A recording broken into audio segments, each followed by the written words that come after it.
Nah, guys, kembali lagi di channel Apresitorus, di mana channel ini akan memberikan diri kamu suatu informasi baik dari pekerjaan, asmara, keuangan, serta kehidupan diri kamu secara general. Sebelum saya memberikan suatu informasi dari berbagai aspek yang barusan saya katakan tadi, saya juga mengingatkan kepada teman-teman, informasi yang saya berikan terhadap diri kamu bukan suatu acuan untuk kamu ambil dan untuk kamu terima. Saya hanya bisa memberikan diri kamu suatu informasi berdasarkan kartu yang saya pegang ini. Diri kamu hanya bisa berencana terhadap kehidupan kamu, akan tetapi di balik dari informasi dan perencanaan tersebut, lagi-lagi yang menentukan adalah Sang Pencipta. Sebelum saya mengambil satu persatu kartu yang saya pegang ini secara acak, saya juga mengingatkan kepada teman-teman apabila ketemu dengan channel saya agar menekan tombol subscribe-nya dan menyalakan loncengnya supaya next video saya lebih semangat untuk memberikan suatu informasi baik terhadap kondisi energi kamu, manusia yang selama ini kamu prioritaskan, serta pihak ketiganya. Oke Wak Geng, kali ini saya ingin mengarah terhadap pihak ketiga. Hanya sekedar ingin mengarah dan ingin mengetahui bagaimana posisi pergerakan energi yang dimiliki oleh pihak ketiga, apa yang dirasakan, apa yang dipikirkan, dan apa yang ingin disampaikan oleh kartu yang saya pegang ini. Kita langsung saja. Saya akan mengambil beberapa kartu, di mana kartu yang akan saya ambil nanti bisa saja bersifat resonet, bisa saja tidak bersifat resonet. Semuanya saya kembalikan terhadap pola pemikiran kamu, semuanya saya kembalikan terhadap situasi energi yang kamu miliki untuk saat ini.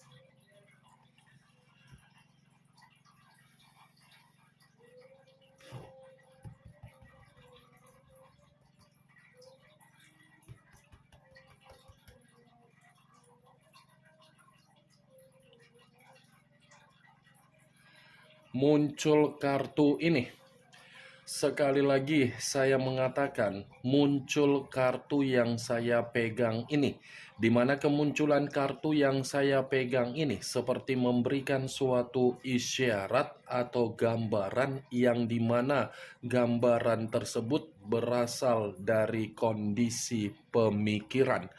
Kondisi pemikiran yang bisa saja saya mengategorikan untuk saat ini sepertinya pihak ketiga lagi merasa banyak beban.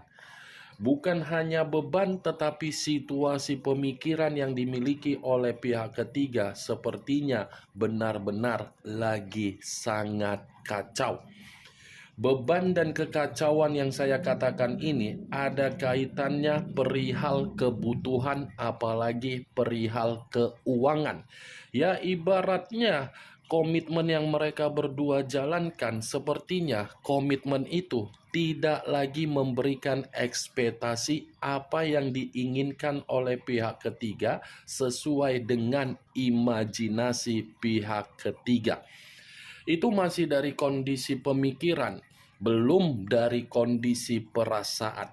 Kalaupun saya mengategorikan kondisi perasaan terhadap kartu yang saya pegang ini, lagi-lagi saya akan mengategorikan pihak ketiga ini seperti merasa kondisi yang sensitif, kondisi yang dimana pihak ketiga tidak tahu apa yang ingin dilakukan dan tidak tahu apa yang ingin dipertahankan.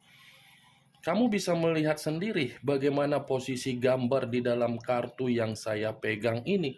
Seseorang yang diikat, yang dikelilingi oleh 8 pedang, di mana 8 pedang yang mengelilingi seseorang di dalam kartu ini mengisyaratkan keadaan yang tercekik, terbebani, terintimidasi, terpenjara, ibarat meminum racun, yang dimana racun diminum tersebut akibat dari kelicikan untuk mengambil kebahagiaan yang pernah dirasakan oleh orang lain.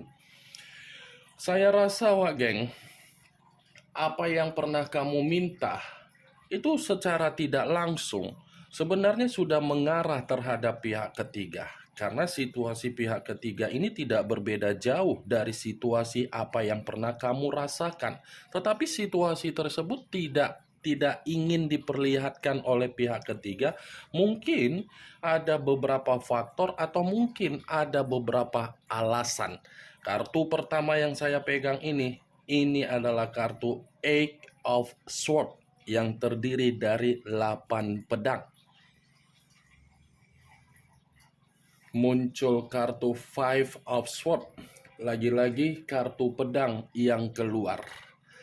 Kalau saya mencoba menarik satu pedang dari kelima pedang yang barusan saya katakan, satu pedang yang saya tarik ini pun kartu yang bersifat negatif. Kenapa?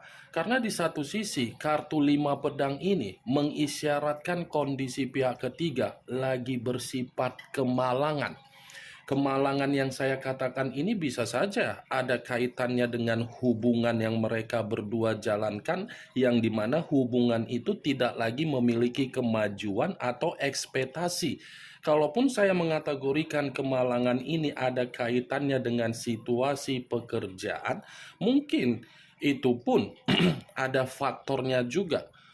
Saya rasa kondisi kemalangan ini sudah benar-benar membuat pihak ketiga merasa menyesal, merasa seperti orang yang tidak tahu apa yang ingin dilakukan. Muncul kartu The Devil, unsur tanah berlambangkan 3 zodiak, Capricorn, Taurus, dan Virgo.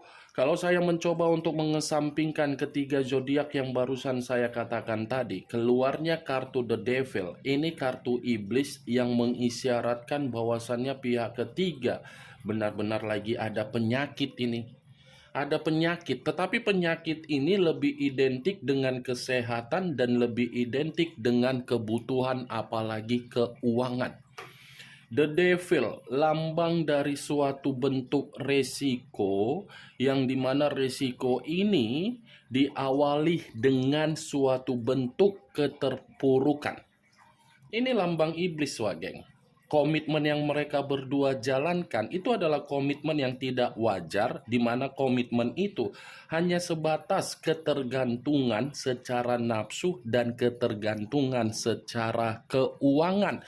Kalaupun saya mengategorikan salah satu pihak dari kedua belah pihak mempermainkan kondisi perasaan, perasaan itu hanya bersifat sementara waktu.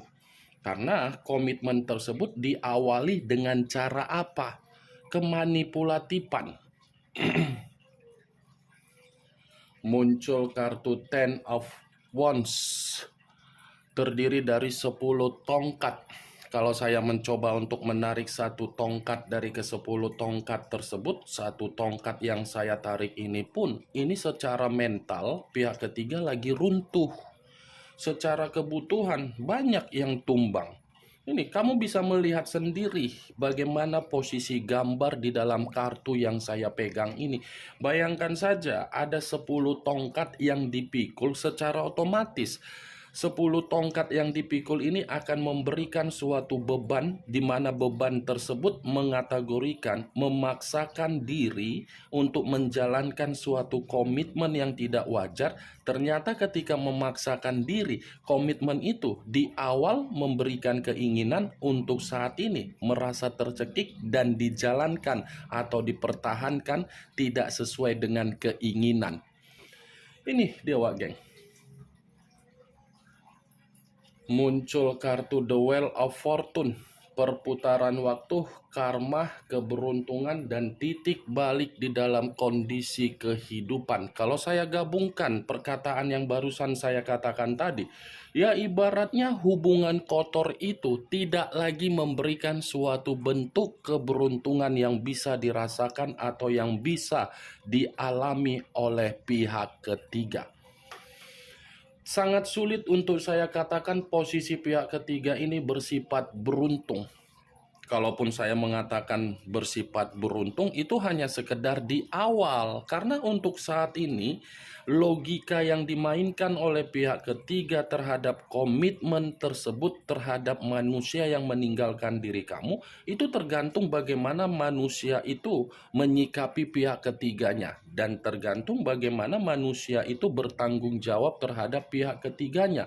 Kalau saya mengategorikan dari beberapa kartu yang saya pegang ini, saya rasa manusia yang meninggalkan diri kamu sudah tidak lagi ingin bertanggung jawab, tetapi memaksakan diri untuk bertanggung jawab. Nih, The Wheel of Fortune. Muncul kartu The Three of Pentacles, terdiri dari 3 koin. Kalau saya mencoba untuk menarik satu koin dari ketiga koin yang barusan saya katakan tadi, satu koin yang saya tarik ini ibaratnya tidak ada lagi kata yang saling memberi antara kepekaan dengan ketulusan. Saya rasa kedua belah pihak ini tidak saling menghargai. Kalaupun saling menghargai, itu belum tentu satu pemikiran. Kalaupun saling menghargai, itu belum tentu saling peka antara satu sama lain. Muncul kartu The Universe, unsur alam semesta. Kalau saya mencoba untuk menarik dari kata alam semesta, ibaratnya apapun yang sedang membuat pihak ketiga merasa terpuruk dan merasa kemalangan atau merasa tercekik atau merasa terbebani, baik itu secara kesehatan, mental, keuangan, ataupun kebutuhan, itu adalah seizin dari alam semesta. Ya ibaratnya sudah giliran pihak ketiga merasakan apa yang pernah kamu rasakan akibat dari kehadiran pihak ketiga sendiri. Muncul kartu Nine of Wands, terdiri dari 9 tongkat. Kalau saya mencoba untuk menarik satu tongkat dari ke-9 tongkat tersebut, satu tongkat yang saya tarik ini lagi-lagi seperti mengisyaratkan bahwasannya pihak ketiga ini lagi merasa ada ketakutan, waspada, khawatir. Ibaratnya pihak ketiga merasakan komitmen itu seperti sudah memberikan kondisi yang membuat pihak ketiga merasa terancam. Muncul kartu Four of Pentacles, terdiri dari 4 koin. Kalau saya mencoba untuk menarik satu koin dari keempat koin yang barusan saya katakan tadi, satu koin yang saya tarik ini lagi-lagi memberikan suatu gambaran yang dimana pihak ketiga ini masih mempertahankan. Saya tadi mengatakan terhadap diri kamu, memang saya akui komitmen itu sudah membuat pihak ketiga merasa tercekik, merasa terbebani. Tetapi bukan berarti pihak ketiga ingin meninggalkan komitmen tersebut.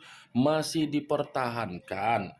Komitmen itu masih dipertahankan. Tetapi apa yang dipertahankan tidak menggambarkan bahwasannya ada keroyalan yang terjadi di dalam komitmen tersebut. Keroyalan dalam arti apa? Tidak lagi ada kebutuhan. Tidak ada lagi suatu bentuk kebutuhan yang bisa dibanggakan dari komitmen tersebut. Ini sepertinya kedua belah pihak ini sudah saling memberikan kondisi pemikiran untuk saling bersikap pelit, berkomunikasi kasar. Itu dia geng, hebat kan? Sudah tahu komitmen itu tercekik tetapi masih saja dipertahankan. Saya berbicara seperti ini bukan dalam arti saya ingin menghakimi pihak ketiga, tidak. Tetapi kartunya lah yang menjelaskan bahwasannya kondisi yang dijalankan dari komitmen tersebut, kondisi yang lagi tidak bersifat beruntung. Kemunculan kartu 4 koin ini sebagai kartu terakhir yang ingin saya katakan terhadap diri kamu dan sebagai kartu kesimpulan yang ingin saya sampaikan terhadap diri kamu. Bagaimana Wak Geng? Dari apa yang barusan saya katakan tadi, apakah bisa masuk secara logika kamu atau tidak? Ya, kalau menurut diri kamu bisa masuk secara logika kamu, silakan angkat. Tetapi kalau menurut diri kamu tidak bisa masuk secara logika kamu, ya tidak usah kamu angkat. Anggap saja apa yang saya katakan tadi hanya sekedar gibahan yang tidak berfaedah, gibahan yang tidak berkualitas, gibahan yang tidak bermanfaat, gibahan yang tidak bermutu. Setidaknya kartu yang saya pegang ini, kamu mengetahui apa isi dari kartu tersebut dengan situasi pembawaan energi yang dimiliki oleh pihak ketiga. Ingat, saya tidak memberikan diri kamu suatu bentuk sugesti agar sugesti tersebut bermain di dalam situasi pemikiran kamu. Semua kembali bagaimana situasi pemikiran kamu untuk menyikapi dan merespon apa yang saya katakan tadi dan apa yang saya sampaikan tadi. Yang positif ambil, yang negatif buang. Sekian dulu informasinya. Salam kartu tarot, salam zodiak.